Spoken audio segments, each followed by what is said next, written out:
বিসমিল্লাহির রহমানির রহিম। প্রিয় সিলেটবাসী, আপনারা সব ভালো আছেন না? জাতীয় নাগরিক পার্টির উদ্যোগে জুলাই পদযাত্রায় আমরা আছি এখন সিলেটের হযরত শাহজালাল শাহপুরানো 360 আউলিয়ার পুণ্যভূমি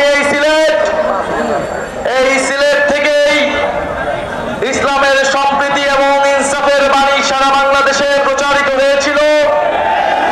আমরা আছি বহু সংস্কৃতি বহু জাতির এই সিলেট অঞ্চলে, যেখানে আমাদের সিলেট ইতিহাস এবং ঐতিহ্য এবং সংস্কৃতির ধারক বাহক। সিলেট বাংলাদেশের আত্মপরিচয়। আমরা সিলেটে আছি জাতীয় নাগরিক পার্টি নতুন বাংলাদেশের বার্তা নিয়ে। প্রিয় সংগ্রামী বন্ধুগণ, আপনারা জানেন সিলেট কেবল প্রশাসনিক কোনো জেলা নয়। ইতিহাস এবং সংস্কৃতির আলোকে আমাদেরকে সিলেটকে দেখতে হবে। যুগ যুগ ধরে এই সিলেট বাংলাদেশের ইতিহাসকে ধারণ করে আছে।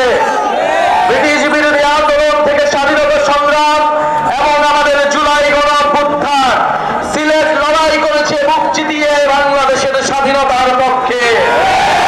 এদেশের জনগণের মুক্তির লড়াইয়ে সিলেট ছিল অগ্রগামী। এই বাংলাদেশের পূর্বাঞ্চলে সিলেট ছিল অন্যতম কেন্দ্রভূমি। আমরা জানি 1947 সালের দেশ বিভাজনের সময় মাওলানা ভাসানীর প্রচারণায় এই সিলেট অঞ্চলের মানুষ পূর্ববঙ্গের সাথে থাকার জন্য রায় দিয়েছিল। কিন্তু আমরা আমাদের পূর্ণ সিলেট পাইনি, করিমগঞ্জকে কেটে নেওয়া হয়েছিল। সাথে আমাদের সিলেটের বহু অংশকে জুড়ে দেওয়া হয়েছিল।